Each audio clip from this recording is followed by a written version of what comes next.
নমস্কাৰ মোৰ channel পেৰেডি kitchen চেনেলটোলৈ আপোনালোক সকলোকে স্বাগতম আশা কৰোঁ আপোনালোক সকলোৱে ভালে আছে আজি আপোনালোকৰ মাজলৈ মই এটি বিশেষ ভিডিঅ' লৈ আহিছোঁ ছাগৰ পিঠা কেনেকৈ বনায় চাই থাকক হকচোন আপোনালোকে নিশ্চয় ছাগৰ পিঠা সকলোৱে খাই পাইছে তেনেহ'লে দেৰি নকৰি ভিডিঅ'টো শেষলৈ চাই থাকক তাৰ কাৰণে মই মাংস লৈছোঁ এইবাৰ মাংসটো মই বনাই লওঁ এটো পিঠা নহয় মানে মমো টাইপ হ'ব মই ছাগৰটো গুড়া কৰি ললো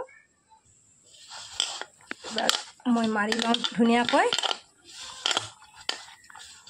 মই কিছু সময় ৰাখি দিওঁ এবাৰ মই মাংসখিনি বনাই লওঁ তাৰ কাৰণে যা যোগাৰ কৰি লৈছোঁ মই এতিয়া ধুনীয়াকৈ মাংসটো বনাই লৈ আছোঁ মাংসটো তাৰ পিছত মই বাৰু বনাম মমোটো এতিয়া মাংসটো বনাই ললো মাংসটো হৈ গ'ল মই মাংসখিনি ধুনীয়াকৈ সৰু সৰু কৰি ছিঙি ল'ম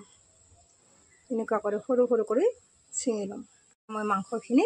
অকণমান কেঁচা পিঁয়াজ কাটি দিলোঁ এইবাৰ মই ছাগৰখিনি মই এনেকুৱাকৈ লাড্ডু বনাই লৈছোঁ মই এতিয়া এনেকৈ বেলি ল'লোঁ এইখিনি মই খানি ল'লোঁ আৰু মই দি ল'লোঁ এনেকৈ মই এনেকৈ মেৰাই ল'লোঁ মই এনেকৈ পিঠা গোটেইকেইখন বনাই ল'লোঁ মানে মমো কেৰাহীটো বহাই দিলোঁ আৰু মই তেল দি দিলোঁ তেলটো গৰম হৈ গৈছে মই পিঠাটো দি দিলোঁ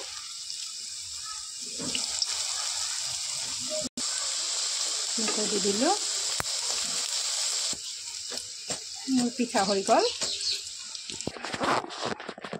মোৰ পিঠা ৰেডি ভাল লাগিলে কমেণ্ট কৰিবলৈ নাপাহৰিব লাইক কৰিব শ্বেয়াৰ কৰিব ছাবস্ক্ৰাইব কৰিব পাহৰি নাযাব দেই